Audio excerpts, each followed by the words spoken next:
Hey YouTube, how you guys doing today? Kevin here coming at you with a first look. Just picked this up out of the dump and we are going to try to get it going. This is the first look. I'm not touching it right now. We got so many projects, but I wanted to show it to you guys at least. It is just been sitting for an obscene amount of time. We don't know anything about it. It's Kymco, and yeah, this thing's all there. 2008 is what it is, and it's been sitting for a very long time. Last time it was on the road was in 2011. So we are at the end of 2020 now. So 9 years. So it hasn't looked like it's been dumped or anything. It really just needs a good cleaning from being sitting. It's got these little spare footrests there in the back. And there is no key and no title. So the owner thinks that the title and the key, here's the kicker, might be either in here or in there. He does not know, or it may not be. So that's kind of where I'm at. So I'm gonna have to go ahead and try to extract without destroying the ignition. I mean, if I have to, see this ignition right here, guys, does everything. It opens it opens up the seat, it opens up that, it does everything. So that's kind of one of those things where I'm like, oh, okay, do I desecrate the ignition switch? I mean, I can always buy another one. It's only one key switch. One key fits the whole bike. But how do I want to go about doing that? So that's kind of where I'm at with it right now. Does it run? I have no idea. Does he know it runs? No idea. He got it from a guy who got it from a guy, got it from a guy, sold it, resold it, and back again. And it does turn over. I did, what do you call it? The kick on the side. It's got good compression. So that all works. Everything is intact, which is what I like about these things. Everything is intact on this thing, and I don't know. I'm thinking it's a 50cc because it says 54T, but I don't know. So I'm assuming that's the 50cc model. The speedometer goes up to 80. So I believe if it was like a 125, I think it goes up higher than that. But I'm not really 100% sure on that, so you can't quote me on that. But anyway, guys, I just wanted to do a first look, show you guys what I got. So I'll talk to you guys in a bit. Hey YouTube, how you guys doing tonight? Kevin here coming at you with another video. So you're probably saying to yourself, wow, what's going on up in here? Well, I'm going to talk to you because tonight we're going to start tearing down Dave's engine on his bike. But I get a lot of, Kevin, I don't have all this fancy equipment. I don't know how to do all this type of stuff. What do I do? Where do I start first? What's the first thing you're going to do when you're going to tear down an engine? Clean your space. That's the first thing you're going to do. Clean your bench. Get out the stuff that the buckets that you're going to use. Anything you're going to use for labeling, whether it be a, what do you call it there? A Sharpie marker, a paintball marker, or any of that type of stuff. Get all that stuff together before you start working. So, you notice I have a few things up in here. I'll show you what I got. I got an old metal pan. So what I'm going to do with these is I can set the engine right on the pan. And when I start taking it apart, when the oil starts to leak out of the engine, it's going to go into the pan. And it's going to keep my workspace clean. So all the parts that I have scattered out is going to be clean. The more space, the merrier. Remember that. You can even use a paint bucket to set the engine in. It's going to hold the bike up, the motor up straight, and you'll be able to work on it no problem. And it's a nice catch tray because all your oil ends up in here. Then you can dump it into a bucket and recycle it properly. So, on the motorcycle lift, you notice I have a table leaf. Yes, a table leaf. You've seen this before when I was using my carburetor. This is a great bench, and you can pick one up in the trash. You go down the street, you see a table, it's junk, take the leaf out of it, bring it home with you. These come in handy. This thing is about an inch thick. I can hammer on this, and I can do all that type of stuff on this. And if I ruin it, I'll throw it out, and then when I see another one on the side of the road, I'll grab it. Containers. What do we use for containers? Pop-Tarts. Not only is it good, it's also a great container. Now I can put little bolts and little parts and pieces in. I did a clean out and I got some of these metal containers, which are actually all over the place, and these come in handy. If you're working on a carburetor, you can put screws in a pill bottle, okay? M&M, you guys get the idea. You can put all the little tiny screws and stuff in there. Some of the stuff you'll find around your house. Like if you ever painted, there's a paint mixing can. You get these at Home Depot, Lowe's, all over the place. How about a little flower pot? How about some plastic Tupperware? So you see what I'm saying? You can even use stuff out of your fridge. Parmesan cheese. Nice container with a lid. So these are all different things that come in handy. Your Gojo hand cleaner. Your bucket, your empty bucket, save them. These things are all going to help you out later on down the road. Now obviously, don't go crazy saving them and have like 5,000 of these. I saved up these for a few days and had them for this video to show you guys what you can use. You don't have to use them, but it's nice to have them organized. So, alright, let's get that out of the way there. I wanted to show you guys that little tip because that little tip can make your lives a lot easier.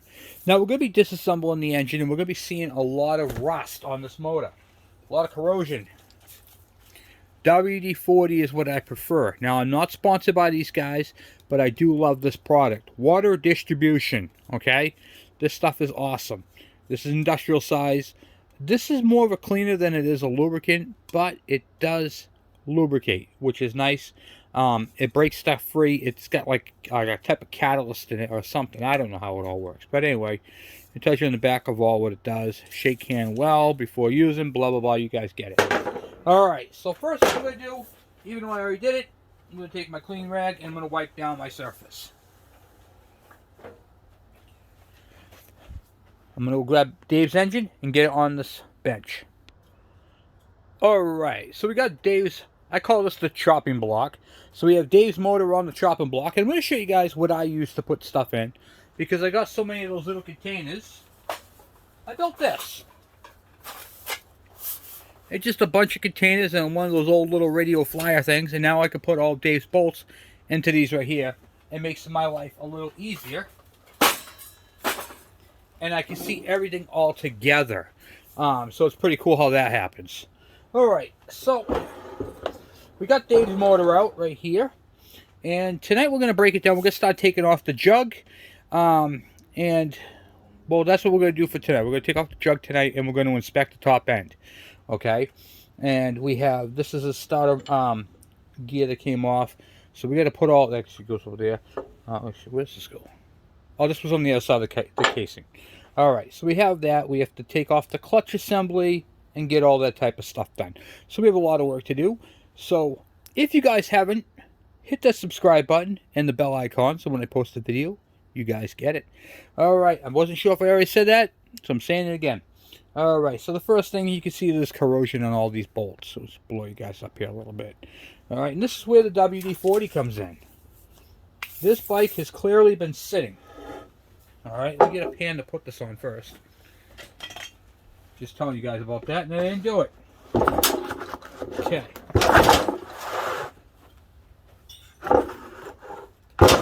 Alright. So now anything that leaks is going to leak onto this top. Alright. Now we're going to spray all the bolts. This keeps the bolts nice when we take it apart. Okay. Alright, so right off the bat we notice we have an oil line going right up to the jug. Now this right here, this oil line is for your oil injection system coming off here. So on the KE100s, it's into the rotary plate, but this is not a rotary valve engine. So what happens is it injects it into here, which goes into the intake stream. Okay, kind of like the DS80s and all that. The DS80 goes into the intake. This is actually part of the jug. So we're going to go ahead and tear all that out so we don't ruin it. So we have a couple screws down bottom for the oil pump assembly, and then we're going to take the whole piece just out as one. Alright, so we're going to take off the 2 oil pump screws.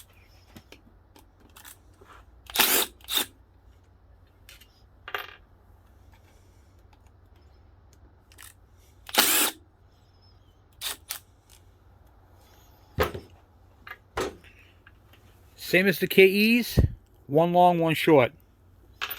Okay, there's a rubber grommet here.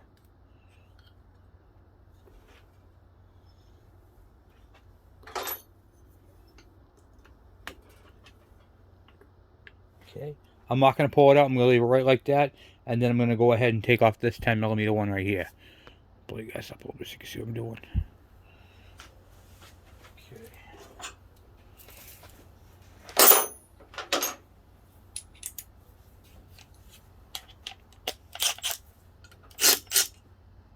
Looks like it's an 8. I stand corrected. It's an 8.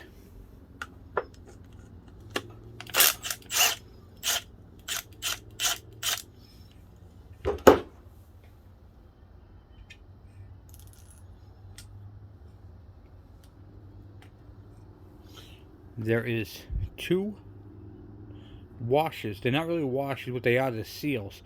And you see how this is the injector right here? So this is the whole screw is an injector. This is a very specialty part. Okay, so you have one on each end, seals it so it doesn't leak. And this is called a banjo fitting. So a lot of people ask me, what's that crazy looking bolt called? It's called a banjo fitting, and there are 2 seals, one on the outside, one on the inside. Now I'll pull the whole thing out, and the whole piece comes out one, and you can see how it's just like the Kawasaki's. Same gasket, same style, everything drives the same way. Made by Mikuni, okay, there, Mikuni Corp. And they make these. These are high quality. These are not cheap. These are not junk. They are great oil pumps. In fact, this oil pump is so widely used, it's used on pretty much every manufacturer, okay, uses a Mikuni pump. So we're going to put that in one of these little trays. With that and its 2 screws. And washers. Make sure you have those washers on there. Those are very important. I'm going to put those with the oil pump and that one. Alright. Next step, let's get these bolts cracked loose if we can. Sometimes they are a pickle to get to, and there's a couple up in here too, so I got to get those. Make sure I get those. Good. Alright, get those. Those are 12mm.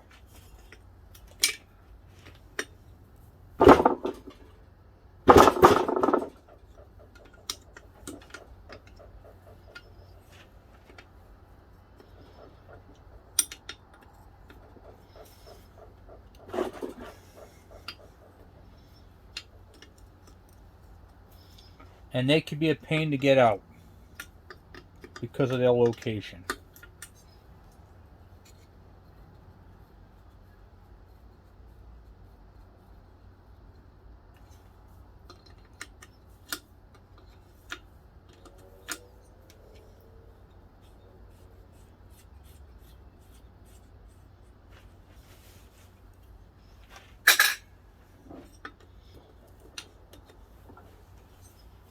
I'm going to take all 6 of those out. There's 2 on this side, 2 on the other, and 2 in the front. Alright, so I got all 6 base bolts out for the carburetor base. Now we're going to pop the head off real quick. Get that all done.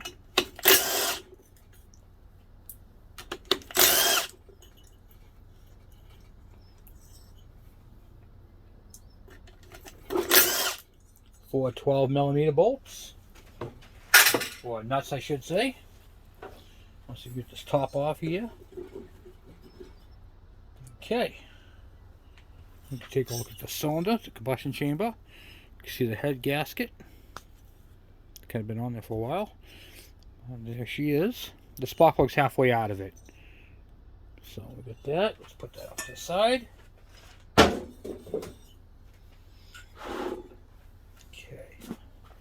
So it doesn't look like there's any pre-detonation in the cylinder.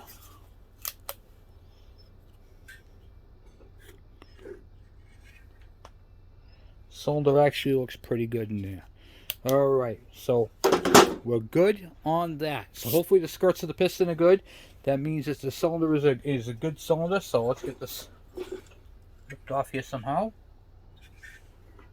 Okay, I'm going to have to get a little hammer and tap it up. Alright, use my dead blow hammer. This is a Pittsburgh tool, by the way, from Harbor Freight. Alright, let's see if we get this. We don't want to bang on any of the fins. So where do we want to hit it from? We want to hit it from right here on this. I don't know if you can see that or not. Make sure you can see it. Let me bend you guys down a little bit here. Alright, I'm going to hit it right here. I do not want to hit it on the fins.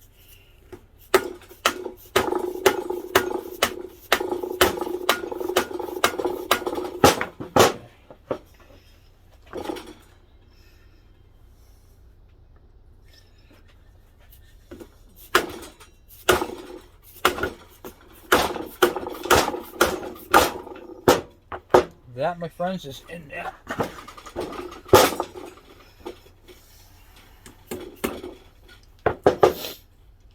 Take off these intakes.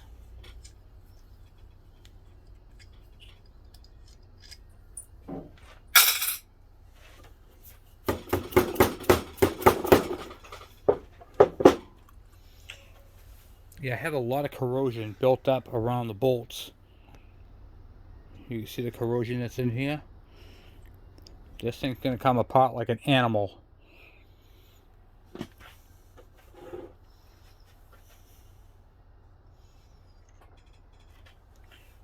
Just pop the oil pump drive out so that it doesn't fall out. And we got the thrust washers.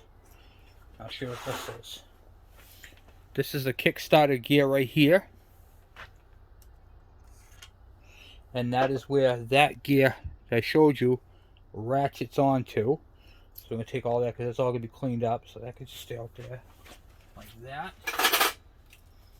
Alright.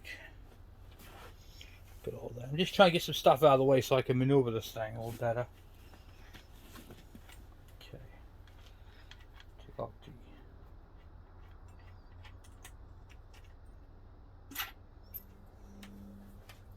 I just took off the Sprocket gear retainer and spacer. Okay, anything that's going to fly off or be all over the place, I wanted to remove it. Okay, now we'll go back to the back on that. Okay, so like I said, you want to use a dead blow hammer. You don't want to use a regular hammer.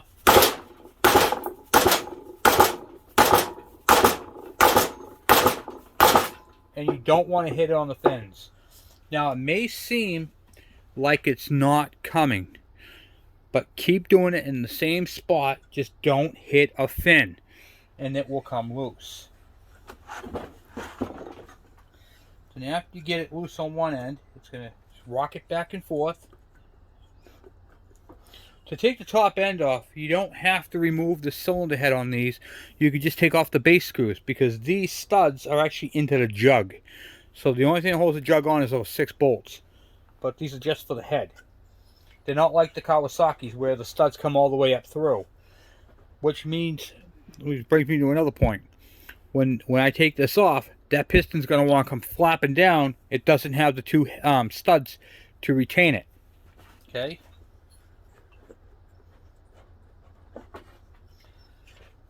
And you want to try to avoid putting anything inside between the gasket surfaces to pry it from. And once you get up a little bit, you can feel free to shoot it with some more WD-40 to get rid of the corrosion and to help it slide out. Okay. It will come, it just takes a while.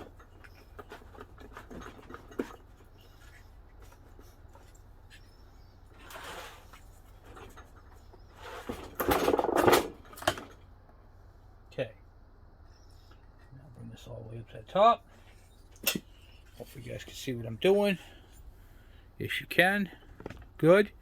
Now I got the pistons inside the cylinder. I'm going to reach underneath and receive it with my hand as I'm pulling the cylinder jug off. Okay. Then I'll put it down like that. Alright. And these are the reeds. And we're going to be doing a whole thing on reeds. Reeds are the valves like the rotary valve. Instead of being a rotary valve, though, it's a reed. So when the piston goes up, it creates a suction which opens up the reeds, and the flow of air and fuel come through the intake. When the piston comes down, it's actually positive pressure pushes on the reeds and closes them off so it can't push out the carburetor. So it's not a rotary valve, it's a reed valve, and that is why you can, because of that, you can pre-mix this bike if you really wanted to. And you can also see how big these transfer ports are. This bike is crazy big. Look at the ports in this thing. Unbelievably big. Alright, so we got the jug off. Nice. Next step, we're going to yank that piston off so it doesn't get all mushy. You can see there's a lot of carbon, but the rings are free. There is some scoring. Let me show you this. There is some scoring on the back side of the piston. Right here on the intake side. So some dirt and debris got in there, probably some carbon. But the exhaust side looks good, and then they were using high ash. And there's something all over this crank. So we have some stuff going on we're going to have to analyze and get into. But let's get that piston off because we got to get this thing stripped out. Okay. So piston, we're going to do the clip.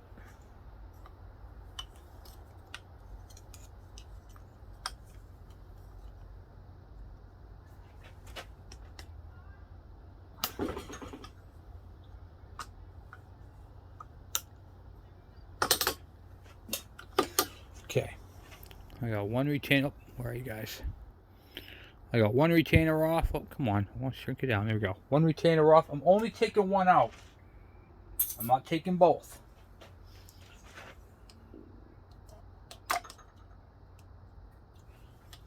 See if you can't slide that through.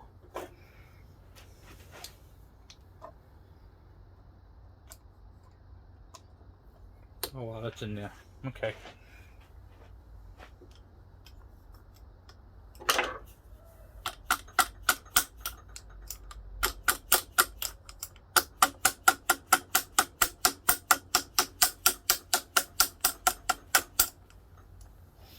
That wrist pin is fighting me.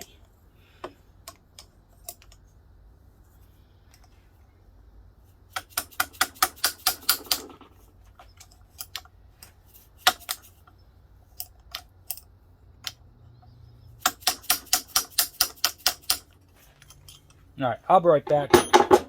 Let me get a tool.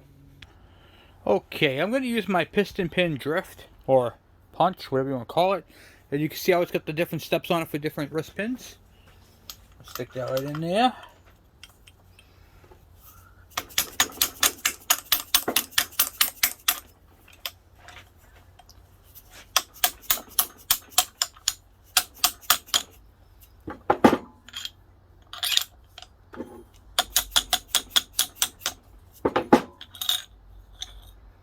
Okay. Wrist pin, bearing. Bumps. Look at that. A little bit of carbon on the back side of the piston there. And you can see all of it in the front. So, and you can see what's all over the crankshaft. So we clearly had some stuff going on up in here.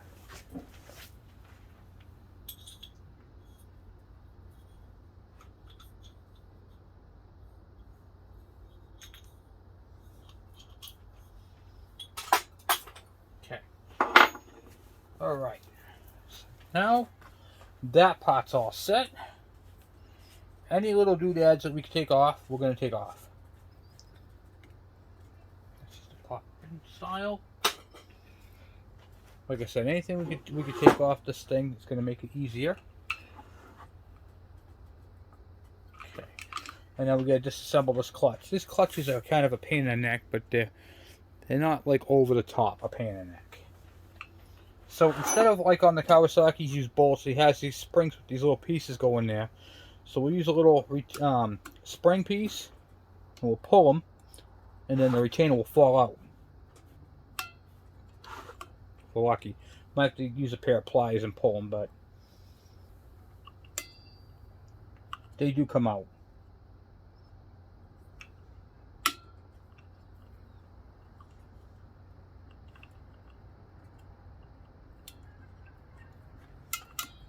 Like that.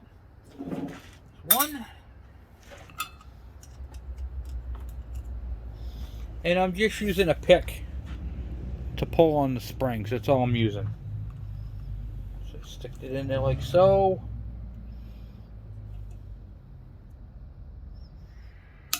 Try to get it onto one side. Oh, you gotta be careful of that. Okay, well that's how that came out. Under pressure, guys. Under pressure.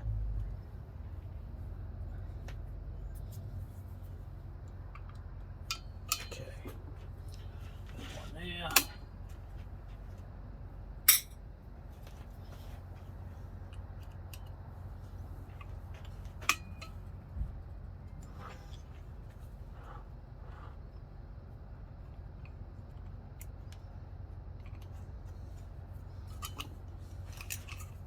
Two.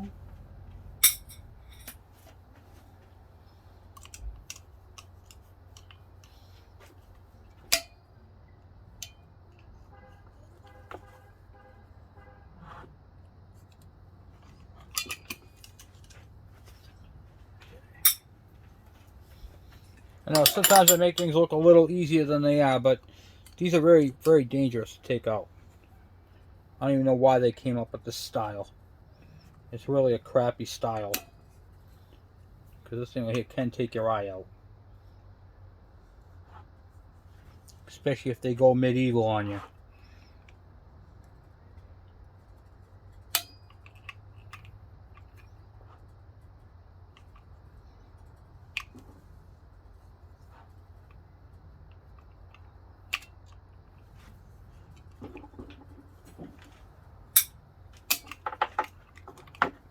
At least you don't have to worry about the torque spec, right? Okay.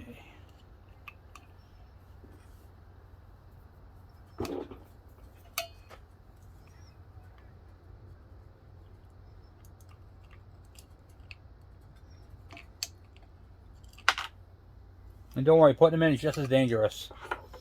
Alright, cool. Got those.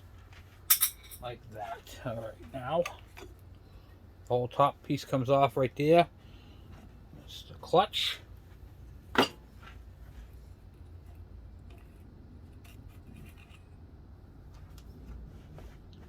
Clutch actually looks pretty decent. But while we're in here, we should throw another one. You can see how small the back one is compared to the front ones. So you're going to want to note that the back piece has a step on it. And you can see how small it is here. I'll just take it off, I'll show you. Compared to the front disc. It's literally like half the size of it. So that goes on the back side, and you want to note that on there.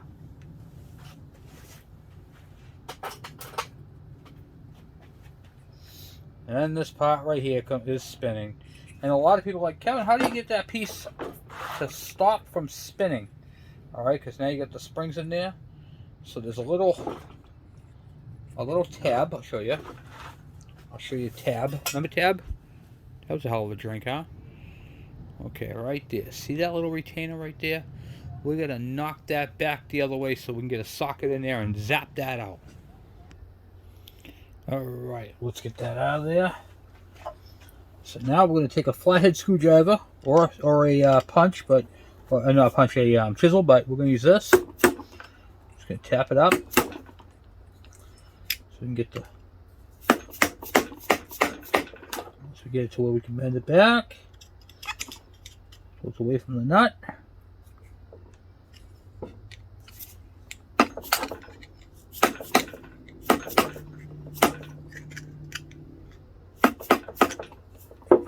Okay.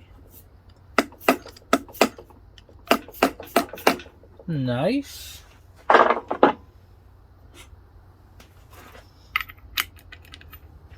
I'm going to use a 22 millimeter socket on the inside there. If you hold that right there, you take a chance of ripping your fingers all to hell. Okay, I'm going to show you guys what I use to hold that in place. And sometimes it takes like 2 or 3 tries, but it works. This is a Craftsman. What's the part number right here? Craftsman right here. 45532 oil filter adjustable wrench. Look at that. Now, taking oil filters off, guys. So So I take this rubber strap. There is a tool to hold these, but you got to get several different tools, and I work on several different bikes, and I'm not going to buy all the different oil filter, all the different clutch tools when I have this one. I just stick that on there like so. Just trying to give myself a little bit of holding power. Don't need a whole lot.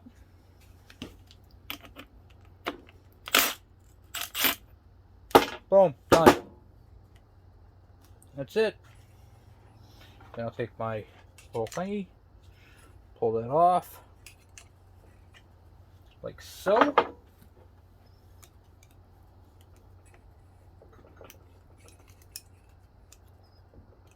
The retainer washer is stuck. There we go.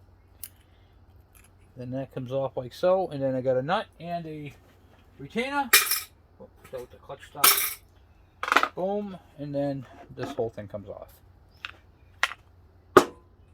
Now, I want to show you guys this important part. So on this, you can see how there's a little bank right here. See how there's a little step? That is why you have a small clutch on the very end one. So let me show you guys that. That little shoulder right there is because this right here sits on top of it and rides right there. So if you had a full-size clutch, it wouldn't even touch this piece right here. And also too, you don't want to lose your washer, so take that off and keep that with your hardware. But remember where it goes, take a picture of it, draw a diagram, all that. So this washer goes in back of the clutch, so of the what do you call it, center hub. Okay, so this right here rides on this piece right here in the center. Okay, so there is a thrust washer. You do not, I repeat, do not want to forget this and put this in here. You will chew up this basket, the clutch basket, like you read about. So remember, this is a thrust washer, and it goes between the hub and the basket. Okay, but I'm going to take that off, and I'm going to stick this with the hardware so I don't lose it, because all these have to be washed and cleaned. Okay. Alright. So the clutches up in there, that over here, and put the top with it. Okay. Alright. Now we got to remove this sprocket, and under here is going to be the same thing, same principle. We're going to take that off, and I'll show you guys how I get that one off. Kind of the same way. Show you.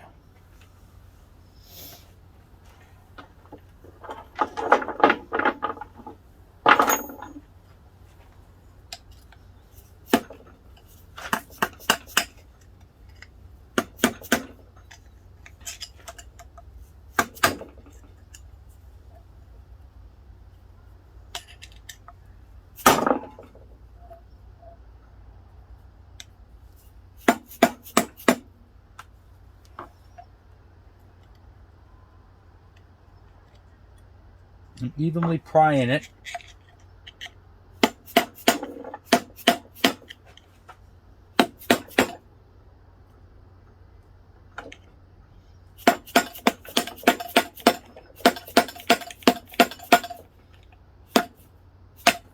Okay. Then once you get off like that, you have to find a socket that fits that one. I'm not sure which one that is. This one here. That is a 24 millimeter, but I have to go to a 1/2 inch gun. So switch that through, and then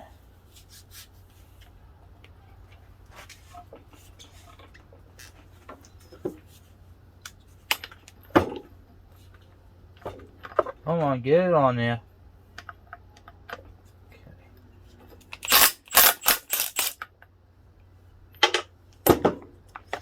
Now you guys can see why I like this old Craftsman tool. Got this at a yard sale. I think I paid $1 for it. Okay, so it goes nut,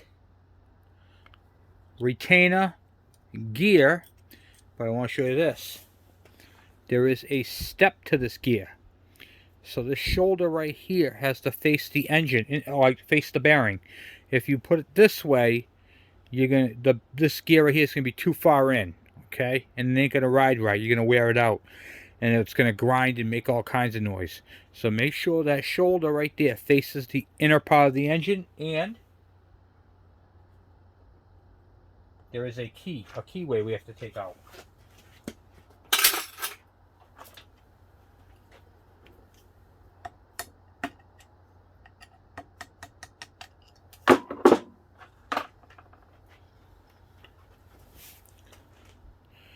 And it's keep all those hardwares together. Okay, there's a spacer right here too. There's a spacer as well. So you have a spacer. I thought there was an inner spacer. So it goes inner spacer, key, then the gear with the shoulder facing the engine, the what do you call it, the retainer, and then the nut. Okay, so now that part right there is disassembled. We got to take off this gasket. Okay, now to finish taking this part apart, we're now going to take off the shifter shaft, which just kind of drives through the other side. So I'm going to tap it.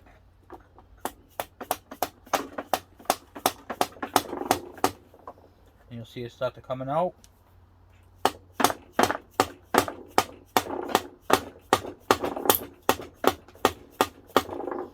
If it gives you too much of a problem, you might have to drive it back in and re-clean out the surface, but I think I'm alright here.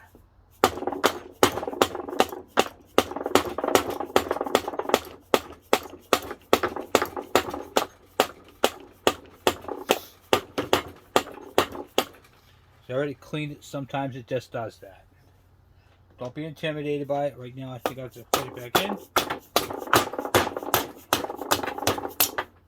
And then we're going to clean that up again. How are we going to clean that, guys? Does anybody know how to clean that? Clean a shaft? I'll show you exactly how I clean those shafts so that thing comes right out. Okay. Not uncommon for them to do that. A lot of people are going, oh my god, that's coming out so hard. Nope. Yeah, it comes out. They do come out hard.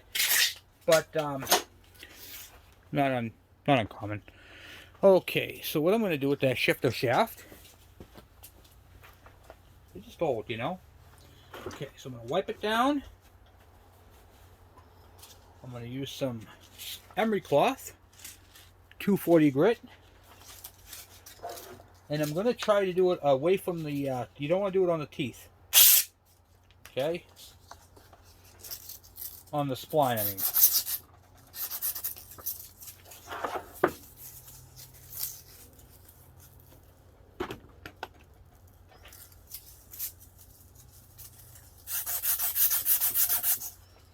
See, I already cleaned it up once.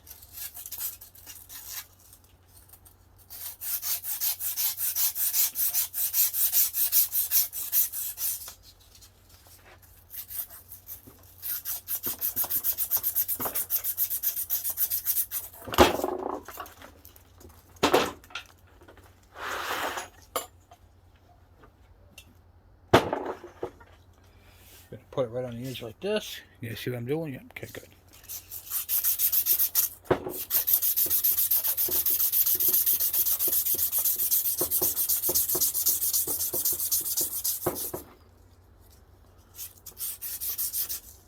Basically just taking all the rusties off.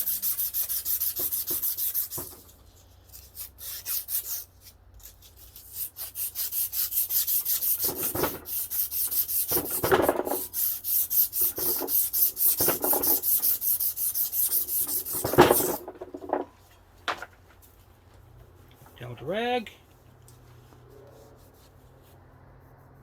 Yeah, feels good. Lubricate it, put it back in the bucket, and then try driving it back through again. Look at that. That time it came right through. So it must have been hanging on just a little piece. Okay, there's the shifter shaft right there. Just like that. Alright, put that in another bucket because we're going to be cleaning that whole thing. Alright, what else do we got on here, guys? On this side of the engine, we have the Kickstarter shaft and this idler. and the transmission drum and shifter part right here, where it engages all the clicks. So we're not going to take that off yet, but we are going to take off this gear right here, the idler gear, and we're going to take off the Kickstarter shaft assembly. All right, so now I got these right here are snap ring pliers. Snap ring right here. Pop that off. Then the gear should come off. And there's a thrust washer on the back side. It goes thrust washer, gear. Now you'll notice that there's a shoulder on this one as well. Shoulder facing in. And then the clip on the other side. You don't have a thrust washer on the outside. Just on the inside. Okay, that in a bucket. Alright, so we got that part out. There's the shaft, there's the crank. Alright, then the gears right there. It's in neutral right now. Alright, now for the Kickstarter shaft assembly right here. So this one has a retainer nut. Retainer just like the other one did. So we're going to go ahead and pop off the 2 retainers. And then take out those 2, looks like 10mm nuts. Or bolts, I should say.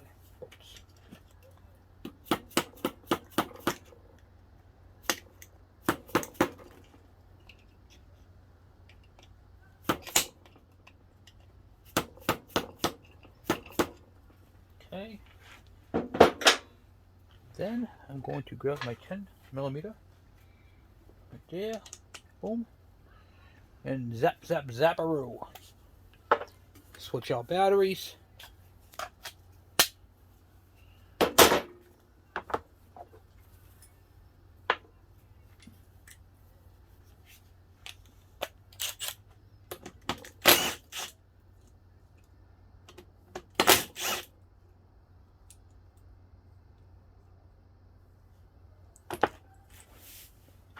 Now what this is, see how it's got that bent piece of metal right there? That receives the Kickstarter on the end there. So if it doesn't, and this thing pops out, it'll literally miss it and then it'll come all the way around. This actually keeps the Kickstarter from spinning a full 360. There is a spring in back of it, so it's kind of a pickle to, like that. Yep, I just released it like that. And I believe that the Kickstarter is on the I have to take a look at this. There are a couple of different styles in this. Let me see if I can see this one. Yeah, this one has the Kickstarter retainer right there. Yeah, this is. Yeah, so it's from the back side. So, but anyway, let me show you what I was talking about.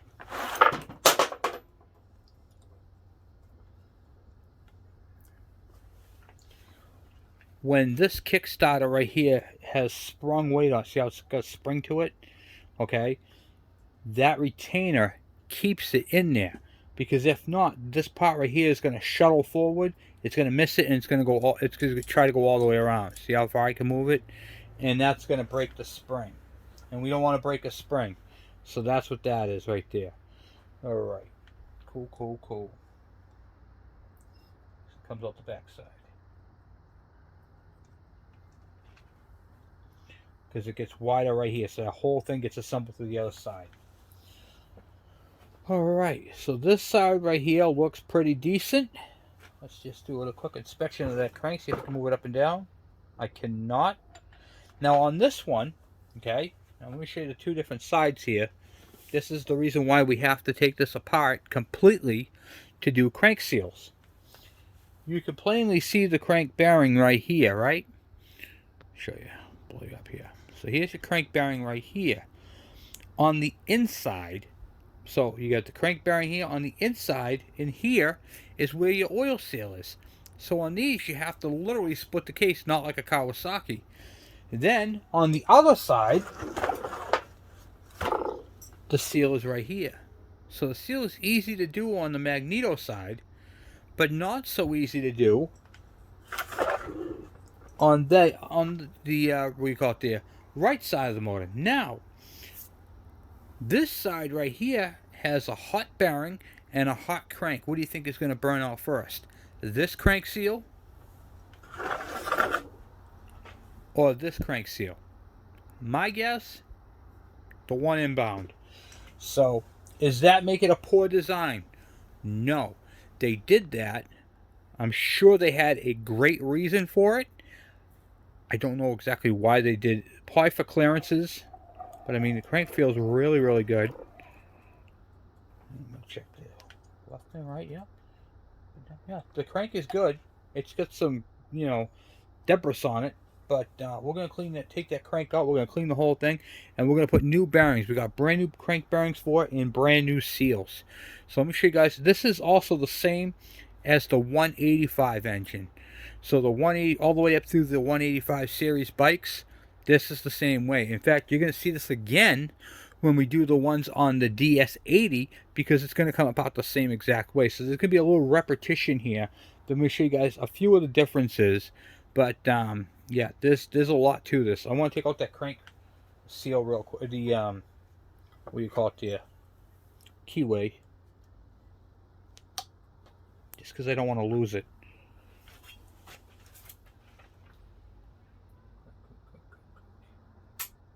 Okay. All right. So now we're pretty much stripped down on that side. This side right here is all stripped down for the most part. Nothing really to see here. We have a whole new gasket set going into this thing. So really, the next step is to split the case. But this is going to be step one. So we're, what do you call it there? Video one of the teardown. And this is going to come apart nicely. We're going to clean this entire engine. We're going to ultrasonic clean the halves. We're going to throw some black paint on it. Some Suzuki black paint when he gets this motor back. It's not... it's not going to look like this, guys. It's not going to look like that at all. So we're going to fix all that. That's probably going to actually take a trip into the sandblaster, get sandblasted, and go from there. So, alright guys, I'm going to end it right here. I want to say thank you guys for watching. Thank you for subscribing. And if you guys have any questions on this motor, please, by all means, put the comments down below. And this is part one on Dave's TS125 teardown. Next time, we're going to be splitting the case, cleaning up all the gasket surfaces, and inspecting the crank and getting the seals out. We're going to match up the bearings, the seals, and what we have already for parts. So anyway guys, I'm off for now. Once again, thank you guys very, very much for all your support, and I will talk to you guys later. I'm out.